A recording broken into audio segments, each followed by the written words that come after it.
નમસ્તે વિદ્યાર્થી મિત્રો. તો લાસ્ટ લેક્ચરની અંદર આપણે ચેપ્ટર નંબર 12 વર્તુળ સંબંધિત ક્ષેત્રફળ કમ્પ્લીટ કરેલું હતું. બરોબર છે. આ બધું આપણે જે વર્તુળ હતું તેનું આપણે એનું સંબંધિત ક્ષેત્રફળ ને એને લગતું જે કાંઈ હતું તે આપણે 12મા ચેપ્ટરની અંદર જોયું. હવે આપણે આ જે ટૂંકમાં ધોરણ 10 ની અંદર એમ કહી શકાય કે હાર્ડ સમાન, બરોબર, હૃદય સમાન અને પ્લસમાં હૃદય સમાન હોય તો થોડુંક અઘરું પણ હોય, બરોબર. પણ જો તમને આના સમીકરણો યાદ રહી જાય, બરોબર, અને તમે દાખલાઓની પ્રેક્ટિસ કરો તો આ ચેપ્ટર તમને આસાનીથી આવડી જાય, બરોબર છે.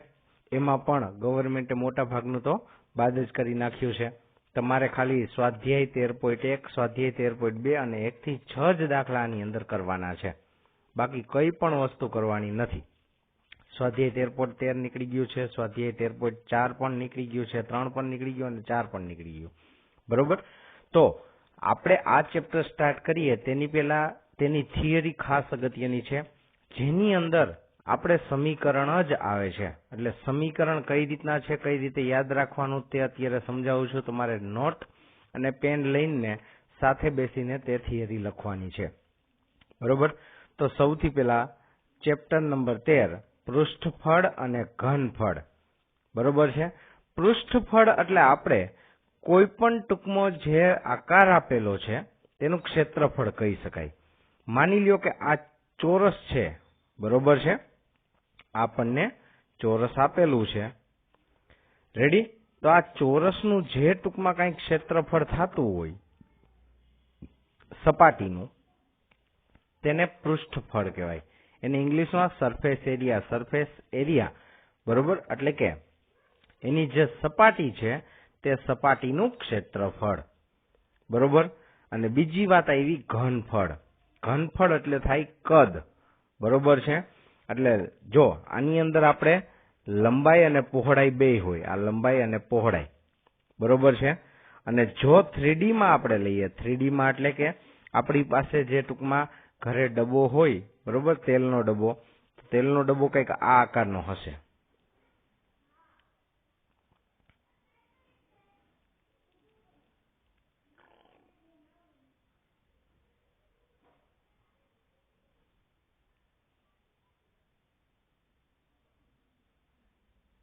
બરોબર છે.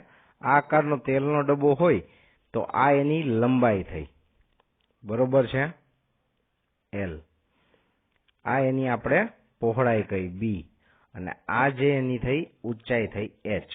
એટલે આ 3D માં થયું, બરોબર છે. હવે આવો જે કોઈ ડબ્બો હોય એને જનરલી આપણી ભાષામાં લંબઘન કહેવામાં આવે છે, બરોબર છે. તો આનું આપણે ક્ષેત્રફળ જોતું હોય એટલે માની લ્યો કે જે તેલનો ડબ્બો છે એ તેલનો ડબ્બો આપણે જમીન ઉપર મૂકેલો છે, એટલે કે આ એમાં આવશે નહીં, બરોબર છે. એનામાં આ ભાગ લેશે નહીં વક્ર સપાટીમાં. અને તેલનો ડબ્બો ઉપરથી ખોલી નાખો, આખું આ પાટિયું કાઢી નાખો, બરોબર, તો આ પણ પ્લેટ રહી નહીં. એટલે બે પ્લેટ ન રહી તો કઈ બાજુ? 4 દિવાલ જ રહી, 1 2 3 અને આ 4, બરોબર છે. તો આવી રીતે ટૂંકમાં આવી બધી વસ્તુને ધ્યાનમાં રાખીને આપણે તેનું ક્ષેત્રફળ અને તેનું ઘનફળ લખવાનું છે, બરોબર છે. ચાલો, તો સૌથી પહેલું આપણે લખશું લંબઘન. લંબઘન એટલે કેવું હોય? તો કે આપણે જનરલી એમ કહી શકીએ, બરોબર છે, કે એ લંબચોરસ જેવું હોય, રેડી. એની આકૃતિ કઈ રીતે દોરવી તે પણ અહીંયા લખવું, અહીંયા ડ્રો કરું જ છું, બરોબર છે. ચાલો, આ આપણું થઈ ગયું લંબઘન. આ તેની લંબાઈ, બરોબર. પછી આ જે છે આ તેની પહોળાઈ, અને આ જે છે એ તેની ઊંચાઈ, રેડી. ચાલો, આકૃતિ દોરીને બધા લખશે લંબઘન. અને હવે લંબઘનની વક્ર સપાટીનું ક્ષેત્રફળ ખાસ યાદ રાખજો. લંબઘનની વક્ર સપાટીનું ક્ષેત્રફળ 2 કૌંસમાં પહોળાઈ ગુણ્યા ઊંચાઈ એટલે કે BH, બરોબર, B ગુણ્યા H વત્તા HL, બરોબર છે, L ગુણ્યા H, બરોબર છે. આ તેની વક્ર સપાટીનું ક્ષેત્રફળનું સમીકરણ થયું. બરોબર છે. કઈ કઈ બાજુ લીધી? પેલા આ બે બાજુ લીધી હોય, આ 1 અને આ 2. બરોબર છે. પછી કઈ બાજુ લીધી હોય? તો કે આ 3 અને આ પાછળની બાજુ એની જે ઓલી બાજુ 4. બરોબર છે. આવી રીતે ટૂંકમાં 2 આ બાજુ અને 2 ઓલી બાજુ એવી રીતે, એટલે કે 2 ગુણ્યા કૌંસમાં BH પ્લસ HL. રેડી? ચાલો હવે આ જ લંબઘન છે, તો એ લંબઘનનું આપણે કુલ સપાટીનું ક્ષેત્રફળ જોઈએ છે. કુલ એટલે ઉપરનું પણ કઈ ખુલ્લું નથી. બરોબર છે, બધું બંધ છે. ઉપરની અને તળિયાની સપાટી પણ લેવાની. તો લંબાઈ ગુણ્યા પહોળાઈ, પહોળાઈ ગુણ્યા ઊંચાઈ અને ઊંચાઈ ગુણ્યા લંબાઈ. બરોબર છે. તો આવી રીતે લખવાનું. બરોબર. એટલે પેલું સમીકરણ કોનું હતું? વક્ર સપાટીનું ક્ષેત્રફળ, એટલે કે ઉપર અને નીચે બંધ આવે, ખાલી સાઈડના જ વાત હતી. એવી જ રીતે હવે કુલ સપાટીનું, એટલે કે ઉપરનું આવી ગયું, નીચેનું આવી ગયું, સાઈડનું આવી ગયું. આ છે કુલ વક્ર સપાટીનું ક્ષેત્રફળ, એટલે કે કુલ સપાટીનું ક્ષેત્રફળ. બરોબર. ચાલો હવે લંબઘનનું ઘનફળ. ઘનફળ એટલે તો શું થાય? લંબાઈ ગુણ્યા પહોળાઈ ગુણ્યા ઊંચાઈ. પૂરું.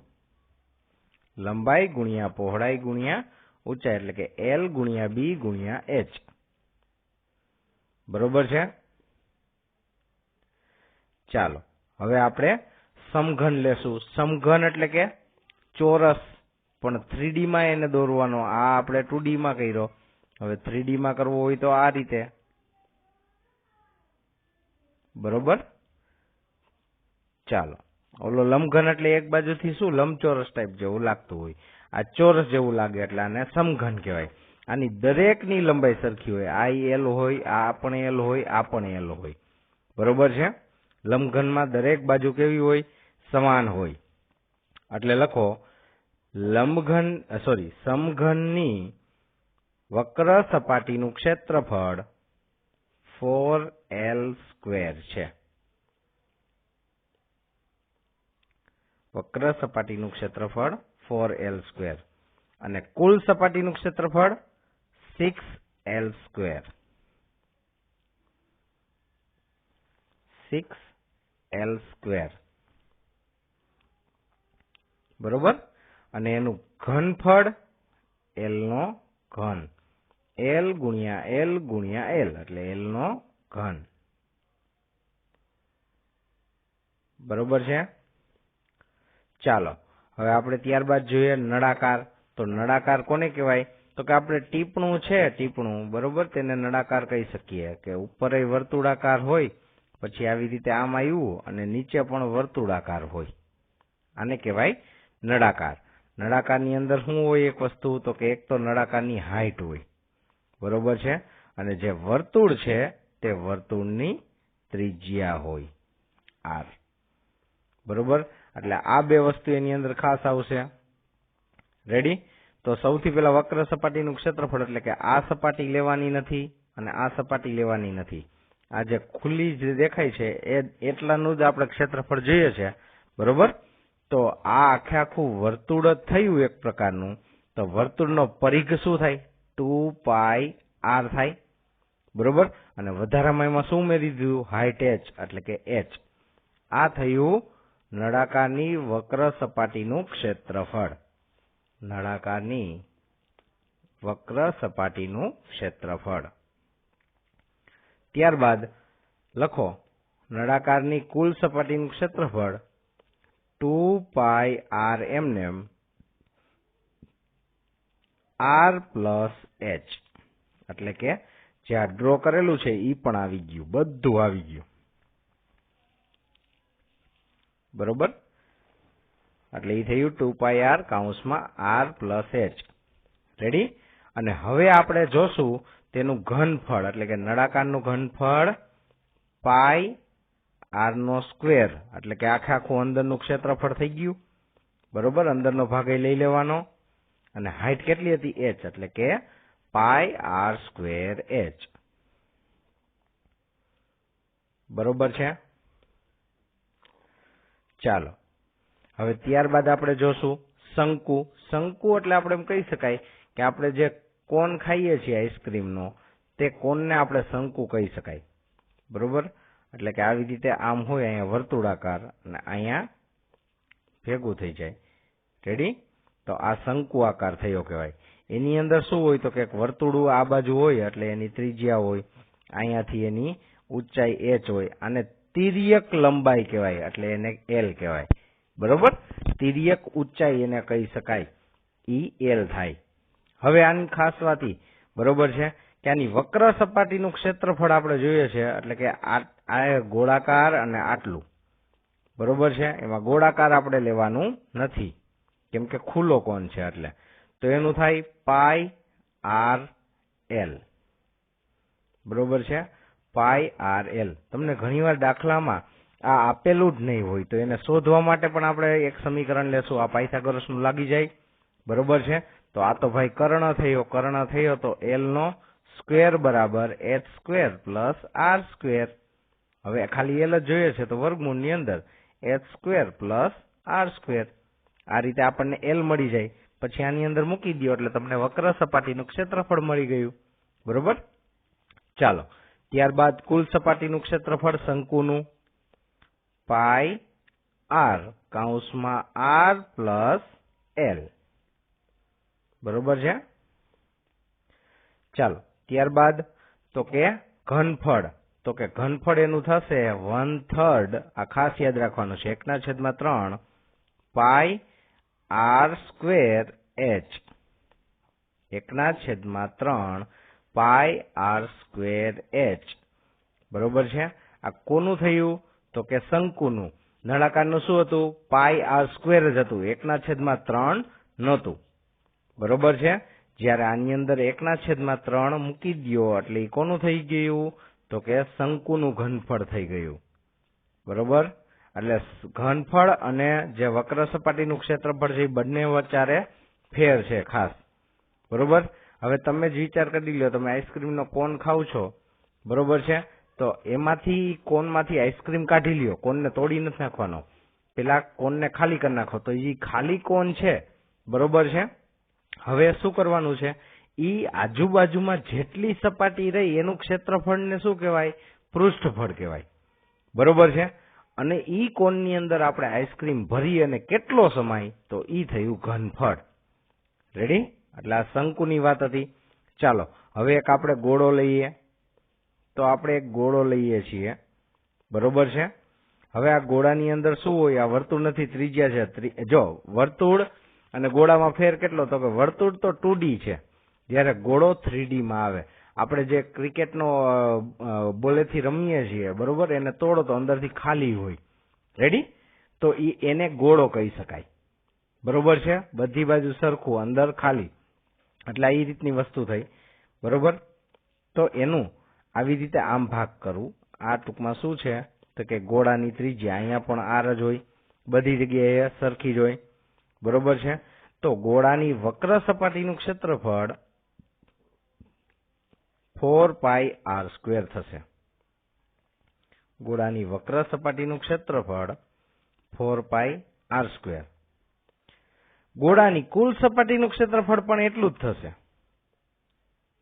બરોબર છે, પણ હવે જે આવે છે કે ગોળાનું ઘનફળ, એ ગોળાનું ઘનફળ કેટલું થશે તો કે 4/3 પાઈ આર નો ઘન. બરોબર, આ ગોળાની વાત થઈ, ગોળો જ્યારે આખો હતો ત્યારે. હવેનો જે આવે છે ને સમીકરણ એ બહુ મસ્ત છે. હવે અર્ધગોળો એટલે કયા રીતનો? આ રીતનો હોય. બરોબર છે, ટૂંકમાં જે બોલ છે બોલને અડધો કાપી નાખો. બરોબર, અને જે વધે એની વાત. તો અર્ધગોળાનું જે છે તેની વક્ર સપાટીનું ક્ષેત્રફળ કેટલું થાય તો કે અહીંયા 4 પાઈ આર હતું, એનું અડધું કરી નાખો, 2 પાઈ આર સ્ક્વેર. બરોબર છે, પછી એમ કહેશો કુલ સપાટીનું અડધું કરી નાખો. ના, અડધું નથી કરવાનું, એમાં એક સપાટી આપણે ટૂંકમાં બાદ કરવાની થાય. એટલે 4 હતી તો અહીંયા 3 પાઈ આર સ્ક્વેર. ખાસ આ બધું યાદ રાખવાનું છે. વક્ર સપાટીનું ક્ષેત્રફળ, કુલ સપાટીનું ક્ષેત્રફળ અને ઘનફળ. અને ઘનફળ કેટલું થાય એ પણ અડધું, એટલે કે 4/3 હતું એની જગ્યાએ 2/3 પાઈ આર નો ઘન. બરોબર છે, તો આ થયું અર્ધગોળાનું. રેડી? ચાલો હવે ત્યારબાદ આપણે જોશું શંકુનો આડછેદ. શંકુનો આડછેદ એટલે પેલા શંકુ મેં તમને બતાવેલું હતું, બરોબર છે? આ રીતનું જનરલી આપણે લીધું હતું. આ શંકુ છે, આ ઊંધી ટોપી મેં રાખી દીધી, બરોબર. હવે જનરલી હું શું કહું છું, શંકુને હું કાપી નાખું, બરોબર, એની ટોપી બાજુએથી અહીંયાથી ક્યાંકથી કટ કરી નાખું તો એ આ રીતનું દેખાશે. તો આ રીતનું દેખાય ત્યારે એનું ક્ષેત્રફળ કેટલું, બરોબર છે, તેનું સમીકરણ. આમાં હાઈટ છે, એકની ત્રિજ્યા કેપિટલ આર છે, આની ત્રિજ્યા સ્મોલ આર છે, આ એચ છે, બરોબર છે. તો આની વક્ર સપાટીનું ક્ષેત્રફળ પાઈ r1 પ્લસ r2 એટલે કે બંને ત્રિજ્યાનો સરવાળો, બરોબર છે. ત્યારબાદ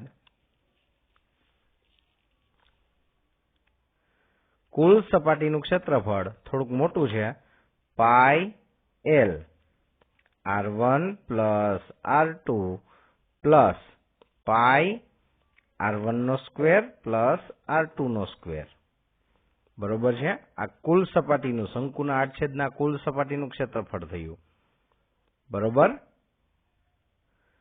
અને હવે ત્રીજું, તેનું ઘનફળ 1/3 પાઈ h r1 નો સ્ક્વેર પ્લસ r2 નો સ્ક્વેર પ્લસ r1 ગુણ્યા r2, બરોબર છે.